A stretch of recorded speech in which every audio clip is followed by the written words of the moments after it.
Зарим шатхуун түгээгүүрийн газруудад I-92 төрлийн шатхуун хомсдлоо гэсэн мэдээлэл гарсан.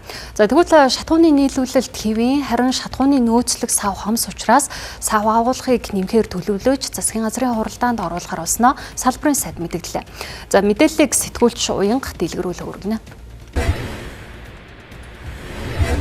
Орой мэндийг үзэгчтэй тэгэхээр өнгөрсөн амралтын өдрүүдэд зарим нэг шатхуун түгээх станцуудын хувьд бол одоо шатхуун тэр дундаа I-92 төрлийн шатхууныг өгөхгүй байна. За хомсдол үүсгэнэ гэсэн мэдээлэл цахим орчинд төгсөн. За зарим нэг жолооч нарын хувьд ч гэсэн зарим одоо шатхуун түгээх станцууд ойч ирэхтэй боллоо. За ер нь одоо үнэ өсөж магадгүй учраас шатхуунаа нөөцлөх ёстой байна гэсэн мэдээллүүдийг бол тавьсан байсан. За тэгвэл энэ талаар өнөөдөр холбогдох одоо яамны сайд болоод мөн дээрээс нь холбогдох мэргэжлийн салбарынхнаас нь талдрууллаа. За тэдний зүгээс бол ямар нэгэн байдлаар шатхуун хомсдоогүй нийлүүлэлт хэвийн гэж мэдээллээ. За хагас амтсанд бол энэ нефтийн зарим агуулгууд түгээлтэй бол бас хийдэггүй. За тэгээ нэгд хөдөртөө нөхөд ингээд хийгээ явдаг. Нэгэнд нь одоо түгээлт төр тасарсан байхад нөгөөтөнд нь заавал байгаа. Манай компани бүх станцуудын үйл ажиллагаа хэвэн явж байгаа. 92 бол манай салбараар үйлчлүүлж байгаа бүх хүмүүс мэдж байгаа, хэвэн өгч байгаа. Тэгэхээр магадгүй зүгээр тэр хүмүүсийн нэг станцаар дайр өнгөрөхдөө үүссэн сэтгэл нь бусдад нөлөөлөд байж магадгүй. Тэгэхээр манайх бол 24 цаг үйл ажиллагаа станцуудаа хэвэн байгааг хянаад ингээд ажилтнууд маань ажиллаад байж байгаа. Нийлүүлэлт бол одоо хэвэн станцуудын үйл ажиллагаа хэвэн орж ирсэн хэрэглэгч болгонд үйлчлээд байж.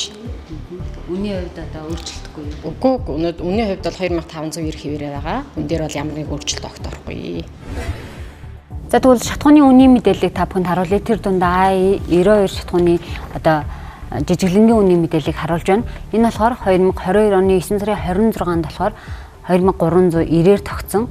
Оросын албаны улсаас нийлүүлэлтийг бол тогтвортой аавна. Харин үнийг нь бол одоо жижиглэн үнийг нь борлуулахдаа 2390 төгрөг байна гэсэн ийм одоо гэрээ байгуулсан байдаг. За энэ хүрээнд бол 2022 оны 9 сард ч тэр 2023 оны 9 сард мөн 2024 оны 9 сард ч гэсэн яг энэ үнээрээ ийхүү 3 жил дараалан явсан. За сая бол хавар яалтчгүй бас импортлогч аж ахуйн нэгж байгууллагын хувьд бол одоо ханшийн зүрхнээс үүдээд бас одоо тодорхой хэмжээний алдагдал хүлээж байгаа учраас за 200 төгрөгөөр нэмэх шаардлага үүссэн гэд ийхүү 200 төгрөгөөр нэмээд 2590 төгрөг болгосон. За одоо энэ үн бол одоо хിവэрээ цаашид ч гэсэн ямар нэгэн байдлаар ойрын хугацаанд өөрчлөгдөх төлөвгүй. Яагаад тэгэхээр нийлүүлэлт хэвийн за мөн дээрээс нь түгээлт ч гэсэн хэвийн байгаа гэж мэдээлж байгаа нь энэ юм. За харин ханшийн зүрхний хувьд харвал 2022 оны 9 сард $1 3344 төгрөгтэй тэнцэж байсан бол одоо 2025 оны 9 сарын 30-нд 3592 төгрөгтэй тэнцэж байгаа юм. Тэгэхээр энэ хэмжээний одоо бас одоо валютын ханшны зөрүүнээс алдагдал хүлээж байгаа гэдгээс дотоодын аж ахуйн нэгжүүд мэдээлсэн. За мөн салбарын сайд нь ч гэсэн үнийг хүлээн зөвшөөрч байгаа. За цаашдаа бол одоо яг энэ үнийг бас тогтвортой хадгалах хүрээнд Монгол улс дотооддоо одоо энэ нөөц хадгалах савын хэмжээг бол нэмэгдүүлэх нь нэн чухлаа гэдгийг бас холбогдох албаны хүмүүс хэлж байна.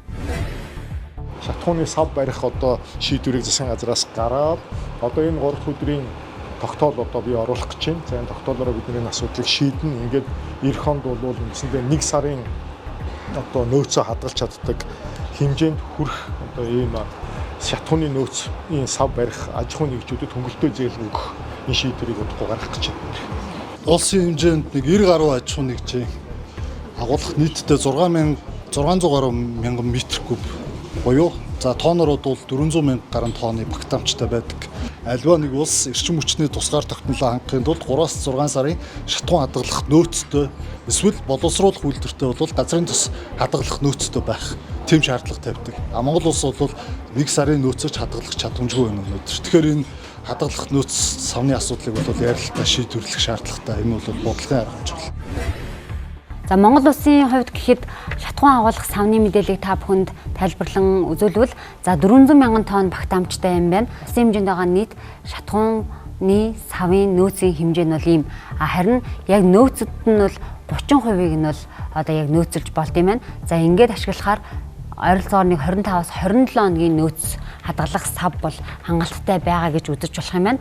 Тэгэхээр уг нь бол олон улсын энерги агентлагаас тухайн улс орон 3-аас 6 сарын шатхууны нөөцтэй байх шаардлагатай гэж үздэг юм байна. Тэгэхээр Монгол Улсын хувьд бол одоо цаашдаа яг энэ шатхуун хадгалах нөөц сав одоо илүү нэмэгдүүлэх чиглэлд салбар яам болоод засгийн газраас тодорхой дөрвтэй шийдвэрүүд гаргаад дотоодын импортлогч аж ахуйн нэгжүүдээ бол дэмжих зүйтэй гэдгийг бас эндээс харж байна.